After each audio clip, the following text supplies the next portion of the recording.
Assalamualaikum warahmatullahi wabarakatuh.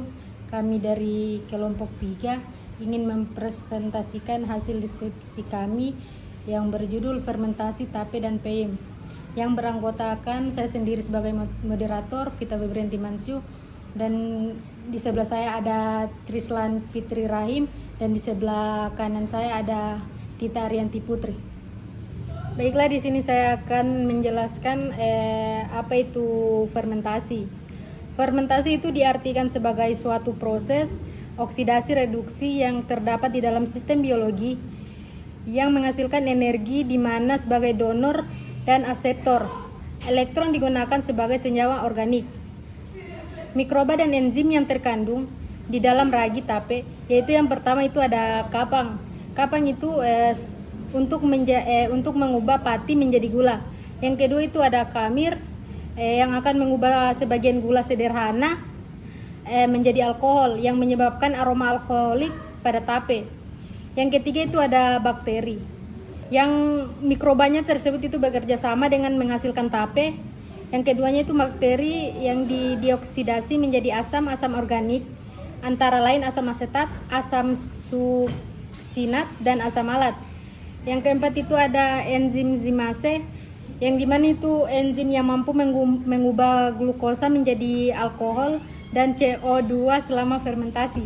Yang kelima itu ada melalui proses oksidasi alkohol sebagai asam organik dan bereaksi dengan alkohol membentuk ester yang memberi cita rasa pada tape. Kemudian untuk materi selanjutnya akan dibawakan oleh teman saya, Tita Arianti Putri. Faktor yang mempengaruhi proses fermentasi. Yang pertama itu pH.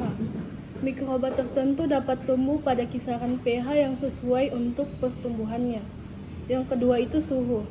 Yang digunakan dalam fermentasi akan mempengaruhi mikroba yang berperan dalam proses fermentasi. Yang ketiga itu oksigen. Derajat aerobis adalah merupakan faktor utama dalam pengendalian fermentasi. Yang keempat yaitu substrat. Proses fermentasi mikroba memerlukan substrat yang mengandung nutrisi sesuai dengan kebutuhan untuk pertumbuhannya. Selanjutnya, karakteristik fermentor. Yang pertama itu material konstruksi. Umumnya terbuat dari stainless steel untuk ketahanan terhadap korosi dan sterilisasi. Yang kedua itu pemantauan suhu, dilengkapi dengan sistem pengukuran suhu untuk mendukung kondisi optimal bagi mikroorganisme. Yang ketiga itu agitasi, memiliki sistem pengaduk untuk memastikan distribusi nutrisi yang merata dan mencegah pengumpulan mikroorganisme. Yang keempat itu aerasi, memiliki sistem aerasi yang sesuai dengan jenis fermentasi. Penjelasan berikutnya akan dilanjutkan oleh Trislan Fitri Rahim.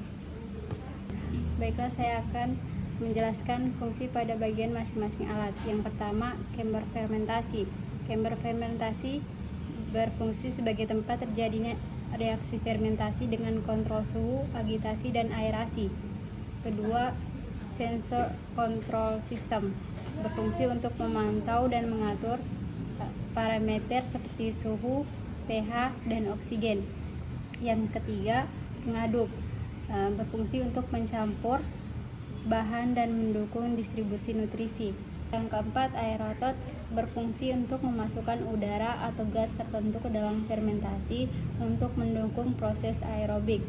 Yang kelima, pompa nutrisi berfungsi untuk menyuntikkan nutrisi ke dalam fermentor. Keenam, sistem pengumpulan produk. Yang berikutnya, pembuatan tape ketan. Pertama, siapkan alat dan bahan. Kemudian, beras ketan direndam selama 12 jam dan dikukus selama 60 menit. Yang ketiga, beras ketan ditiriskan selama 1 jam, kemudian ditimbang sebanyak 100 gram. Lalu ditambah ragi 1% atau 1 gram. Ragi ditambahkan pada beras ketan, lalu disimpan pada wadah yang telah dibungkus dan daun pisang dan ditutup rapat. Yang keempat, menginkubasi selama 4 hari dalam kondisi anaerob dan dilakukan pengujian organoleptik. Kemudian Pembuatan tape singkong. Yang pertama, siapkan alat dan bahan, kemudian mengupas singkong dan memotong-motong menjadi beberapa bagian. Berikutnya, merendam singkong selama 12 jam, lalu dikukus selama 30 menit. Singkong ditiris selama 1 jam, kemudian ditimbang sebanyak 100 gram. Lalu menambahkan ragi 1%. Setelah itu ragi ditaburkan pada singkong. Kemudian menyimpan pada wadah yang telah dibungkus daun pisang dan ditutup rapat. Yang terakhir, menginkubasi selama 4 hari dalam kondisi anaerobik. Selalu dilakukan pengujian. Yang terakhir, menginkubasi selama 4 hari dalam kondisi anaerob, lalu dilakukan pengujian organoleptik. Berikutnya saya akan menjelaskan haram atau tidaknya tape dan peyem.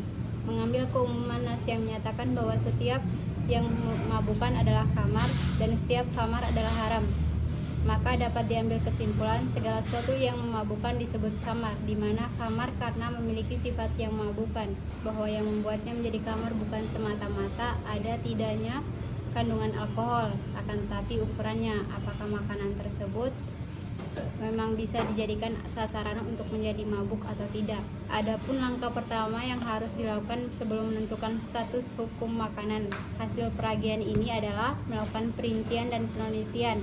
Artinya, jika ternyata makanan tersebut meskipun memiliki kadar alkohol tinggi tapi tidak memabukkan, maka dihukumkan halal.